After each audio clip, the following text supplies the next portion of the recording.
ایک مرتبہ حضرت کی حیات میں مدرسے کا سالانہ جلسے سے میں خطاب کر رہا تھا، حضرت پیچھے بیٹھے ہوئے تھے، میں حضرت کے سامنے خطاب کیا تو حضرت بے ساختہ روئے، بہت زیادہ روئے تھے، ہچکیوں پہ آ گئی تھی طبیعت حضرت کی. تو میرے کو تکلیف ہوئی جا رہی، میں بولا کئی کو بیان کرا کہ میں یہ واقعہ بول کے، کیونکہ حضرت جو ہے بے ساختہ ہو گئے تھے، کیونکہ وہ سید تھے، ایک دم نرالی طبیعت کے مالک، بہت ہی رحم دل، بہت ہی شفاف طبیعت کے مالک تھے. وہ واقعہ کیا تھا میں آج آپ کو سناتا ہوں.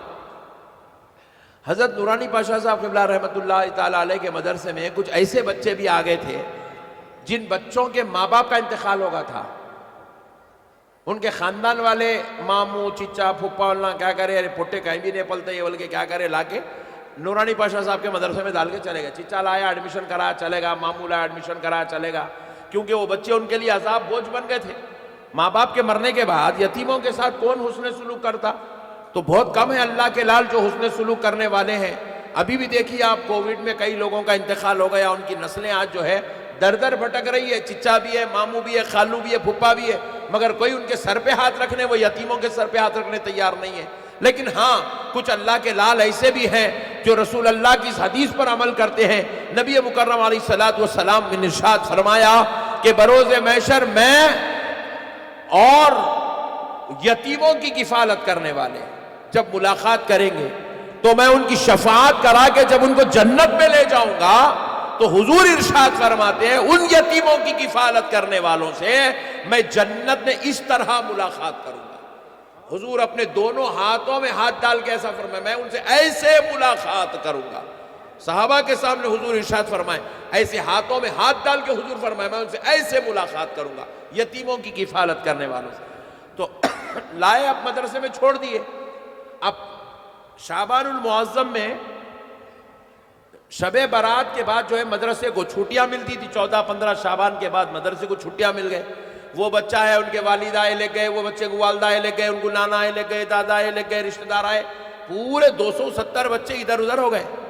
لیکن اب کچھ بچے ایسے ہیں، 5-6 بچے ایسے بھی ہیں اس کے اندر کہ اب جو ہے حضرت نورانی پاشا صاحب قبلہ رحمۃ اللہ علیہ مدرسے میں بیٹھے ہوئے ہیں، بچے ملتے جا رہے ہیں، جاتے جا رہے ہیں، اور اس دن بڑا عید کا دن ہے. مدرسے سے اب بچے اپنے گھروں کو جا رہے ہیں تو اب ان کے لیے جشن کا ماحول ہے. وہ جشن کے ماحول میں سب حضرت سے مل رہے ہیں، مبارکباد دے رہے ہیں، حضرت کو جو ہے چوم رہے ہیں، دعائیں لے رہے ہیں، کر رہے ہیں، جا رہے ہیں. لیکن اب ہوا کیا، وہ چند بچے جو یتیم تھے ان کو لا کے ڈالا گیا، وہ بچے رہ گئے. حضرت قبلہ جب پورا دیکھ لیے، مجیب ہی تھے ہمارے، ان کو بولا کہ مجیب میاں بچے چلے گئے، اب لاک ڈال دو مدرسے کو، کون ہے انتظامات میں، کون رہیں گے، کیا ہے، دیکھو لاک ڈالو. تو آ کے بولے حضرت 2-4 بچے رہ گئے ہیں، 4-5 بچے ہیں. حضرت بولے بلاؤ کون ہے. وہ بچوں کو بلایا گیا. آپ یقین مانیے ان کی عمر جو ہے کسی کی 10 سال، کسی کی 12 سال، کسی کی 13 سال، 15 سال، یہ عمر کے بچے ہیں. نورانی پاشا صاحب کے سامنے وہ بچوں کو پیش کیا گیا. بولے حضرت یہ 5 بچے ہیں، کیا ہوا بیٹے آپ لوگ کیوں نہیں جا رہے ہیں، کوئی بھی نہیں آئے لینے کے واسطے؟ تو بولے نہیں حضرت کوئی بھی نہیں آئے. تو کئی کو نہیں آئے؟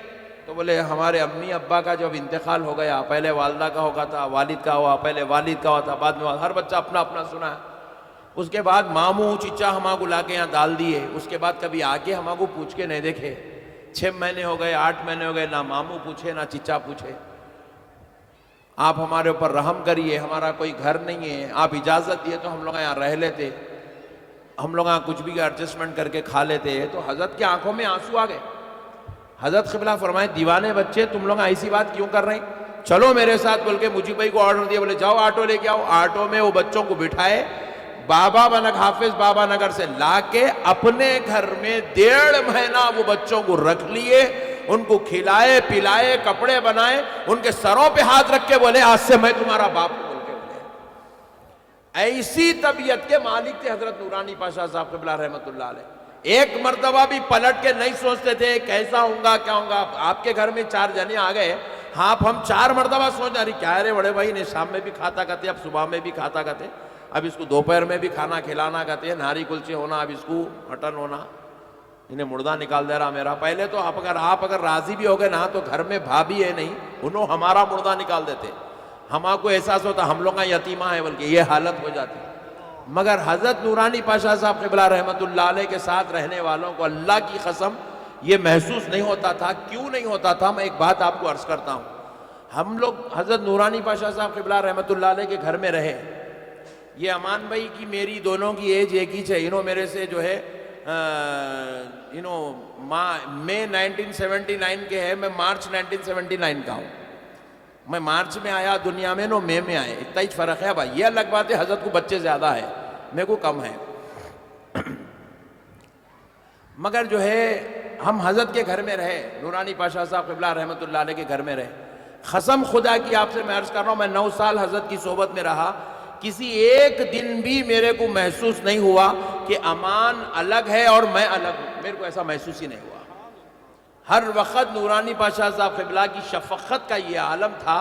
حضرت قبلہ ہم کو اپنے بچوں کے جیسا ٹریٹ کرتے تھے, اپنے بچوں کے جیسا تربیت کرتے تھے, اپنے بچوں کے جیسا ہمارے کو جو ہے سلوک کرتے تھے. ہم کو کبھی محسوس ہی ہونے نہیں دیتے تھے کہ ہم ان کے شاگرد ہیں یا ان کے مرید ہیں یا ان کے مدرسے میں پڑھنے والے ہیں یا ہم کسی اور کی اولاد ہیں یا ہمارا باپ نہیں ہے یا ہمارا بھائی نہیں ہے یا ہمارے بزرگ نہیں ہیں, ہم لاچار ہیں, لاوارث ہیں, یا ہمارے کو جو ہے کچھ. کبھی ایسا محسوس ہی ہم کو نہیں, کسی کو بھی محسوس ہونے نہیں دیتے.